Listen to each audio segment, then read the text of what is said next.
काम बहुत अच्छा है। तुम प्यासे को जल पिलाती हो।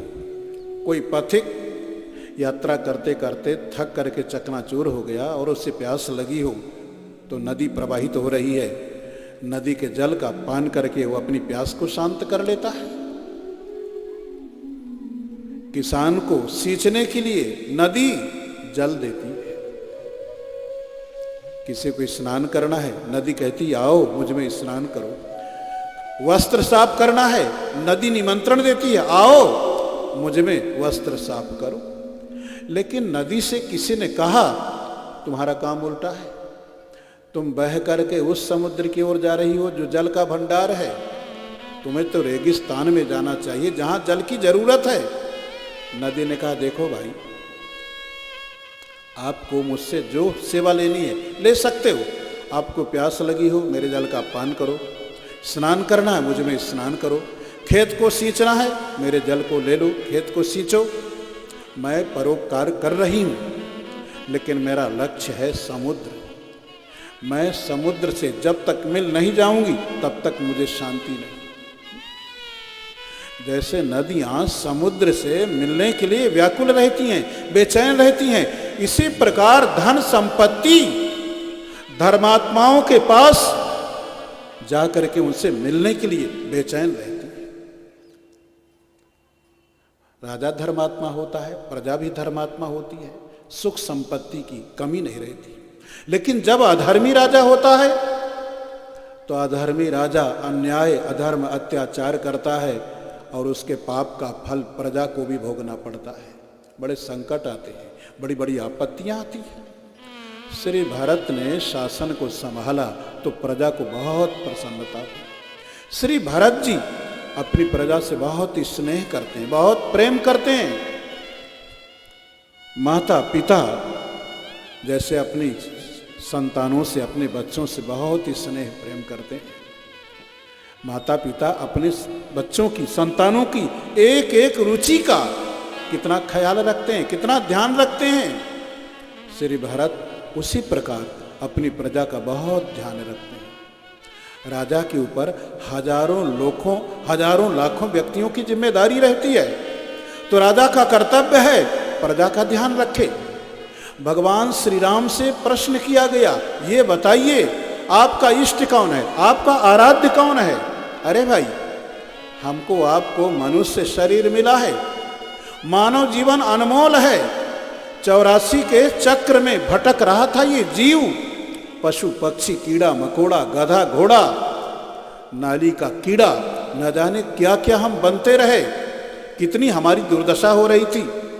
इस जीव की दुर्दशा को देख करके भगवान ने करुणा करके, कृपा करके मानव जैसा सर्वश्रेष्ठ शरीर हमको दिया।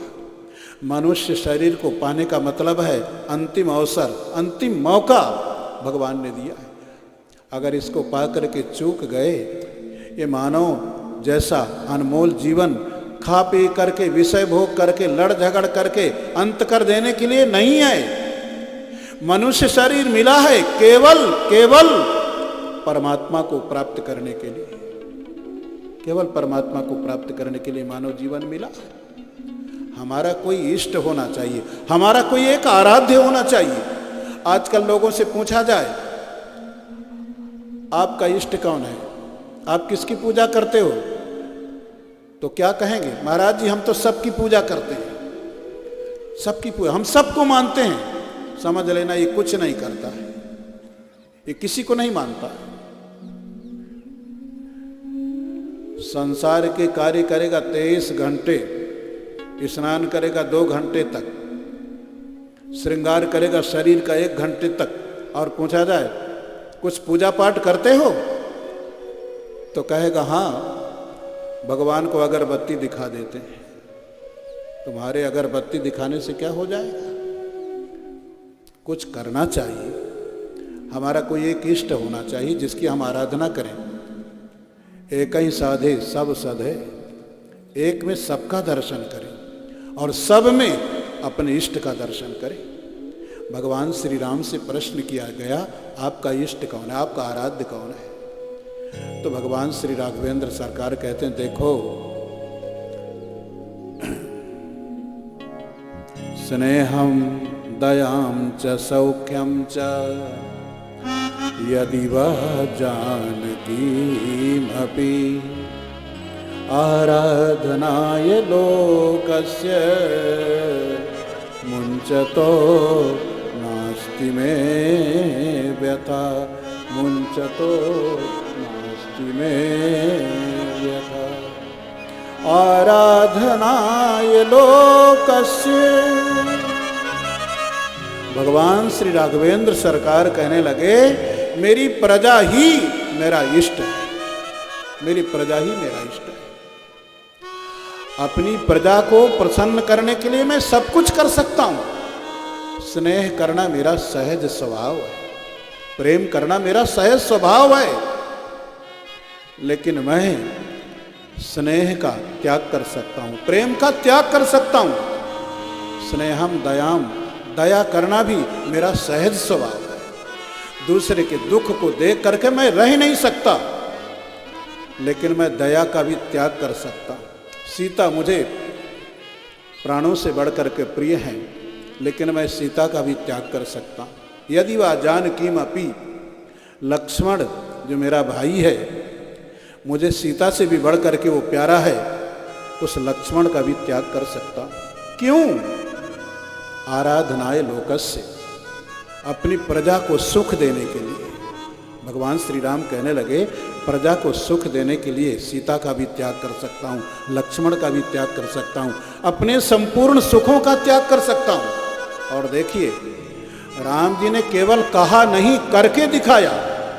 एक धोबी के कहने पर गंगा जल से भी पवित्र सीता का त्याग करके सबको दिखा दिया कि प्रजा के एक छोटे से छोटे व्यक्ति का राम की दृष्टि में कितना महत्व है।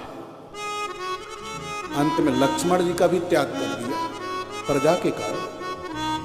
भगवान श्री राम कहते हैं, आराधनाय लोकस्य, मेरी प्रजा के लिए मैं सब कुछ कर सकता हूं। श्री भरत उसी प्रकार से अपनी प्रजा से बहुत ही स्नेह करते, बहुत प्रेम करते हैं। और इनके राज्य की संपूर्ण प्रजा स्वे स्वे कर्मणि वर्तमाना, अपने अपने धर्म कर्म सत्कर्म में प्रजा तत्पर रहती है। हमारे शास्त्रों में छोटे से छोटे, बड़े से बड़े जितने सत्कर्म बताए गए, श्री भरत प्रत्येक सत्कर्म का पालन करते हैं। आज के समय में छोटी सी गृहस्थी का मालिक, और अगर उससे कहा जाए, अरे भाई लखनपुरा में, इसको लखनपुर बोलते हैं कि लखनपुरा बोलते हैं, हाँ? ऐसा क्यों करते हो? लखनपुर का नाम बिगाड़ करके लखनपुरा, ऐसी कौन सी गलती कर दिया कि आप लखनपुरा कहने लगे? शुद्ध है लखनपुर। ठीक है, प्यार में आप कहते होंगे लखनपुरा, यहाँ ये तो ब्रज है, और ब्रजवासी तो प्रेम की भाषा में ही सब बोलते हैं। आप किसी से कहो लखनपुरा में या आसपास कि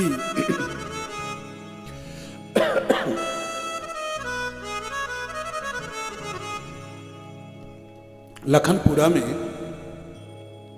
भदौरिया परिवार के द्वारा बहुत सुंदर भागवत कथा का आयोजन हो रहा है। आपको चलना चाहिए, भगवान की कथा सुननी चाहिए।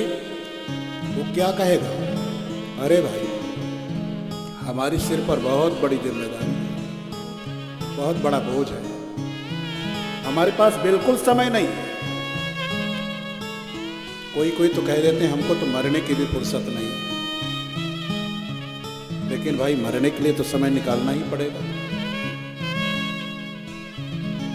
संपूर्ण पृथ्वी के सम्राट हैं श्री भरत, पूरे पृथ्वी की जिम्मेदारी है। पहले भारतवर्ष इतना नहीं था, ये जितने राष्ट्र बन गए सब भारतवर्ष ही अलग अलग, भारतवर्ष से अलग अलग हो गए। संपूर्ण पृथ्वी भारतवर्ष के अंतर्गत थी। संपूर्ण पृथ्वी, श्री भारत संपूर्ण पृथ्वी के एक छत्र सम्राट हैं, पूरे पृथ्वी की जिम्मेदारी। लेकिन हमारे शास्त्रों में छोटे बड़े जितने सत्कर्म बताए गए, प्रत्येक सत्कर्म का भरत जी पालन करते हैं। और ये छोटी सी गृहस्थी का मालिक, इसके पास 7 दिन में कथा सुनने का समय नहीं। ऐसे लोग क्या करेंगे जीवन में? श्री भरत सत्कर्म करते हैं, उसके बदले में भगवान से कुछ नहीं मांगते। देखिए, हम सत्कर्म करें और उस सत्कर्म को भगवान को समर्पित कर दें। गीता में भगवान कहते हैं, यत् करोषि यदश्नासि यत् जुहोषि ददासि यत् तपस्यसि कौन्तेय तत् कुरुष्व मदर्पणम्। सत्कर्म करें और भगवान को समर्पित कर दें, उसका फल ये होगा। क्या भगवान को पता नहीं कि हमको क्या चाहिए? अरे भाई, हम छोटा सा सत्कर्म करते हैं, उसके बदले में एक लंबी लिस्ट भगवान के सामने रख देते हैं। गंगा में स्नान करने के लिए गए, 2-4 गोते लगाए और गंगा मैया के सामने लंबी लिस्ट रख दिया। ये कामना पूरी हो जाए, ये कामना पूरी हो जाए, ये कामना पूरी हो जाए, ये कामना पूरी हो जाए, कुछ उधार ना रह जाए। सत्कर्म करके तुरंत उसे हम भुनाना चाहते हैं। सत्कर्म को, पुण्य को अपनी कामनाओं की पूर्ति में हम नष्ट कर देते हैं। सत्कर्म करें, उसके बदले में कुछ न मांगे, उस सत्कर्म को भगवान को समर्पित कर दो, तो उसका फल ये होगा, भगवान आपकी सारी कामनाएं पूरी करेंगे। क्या भगवान को पता नहीं आपको क्या चाहिए? कोई पुत्र संपत्ति कमा करके लाए, अपने पिता को समर्पित कर दे पूरी की पूरी, जितना कमाया है उसने, तो पिता प्रसन्न होगा। और पिता क्या करेगा? उसी संपत्ति को, बल्कि उसको और बढ़ा करके अपने पुत्र के लिए वो सुरक्षित कर देगा। इसी प्रकार भगवान अगर उनको सत्कर्म को समर्पित करते हैं, तो आपकी कामनाएं भगवान से छिपी नहीं, कामनाएं सब पूरी करेंगे भगवान। उस सत्कर्म का फल ये होगा, आपके हृदय में भक्ति प्रकट होगी। उस भक्ति के द्वारा भगवान का साक्षात्कार कर सकते हैं और आपका जीवन धन्य हो जाएगा। अनंत सुख और अनंत आनंद की प्राप्ति हो जाएगी।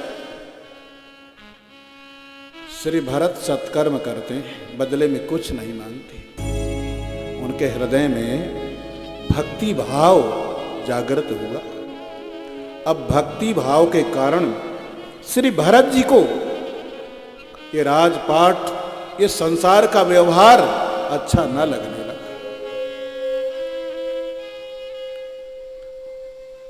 श्री भरत जी ने अपने पुत्रों में उस राज्य का बंटवारा कर दिया और स्वयं निकल पड़े वन की ओर। पहले का नियम था, बड़े बड़े सम्राट चौथापन आता था तो पुत्रों में राज्य का समर्पण करके वन की ओर प्रस्थान कर जाते थे भगवान की आराधना करने के लिए। मंदोदरी ने रावण को कितना समझाया, कितना समझाया।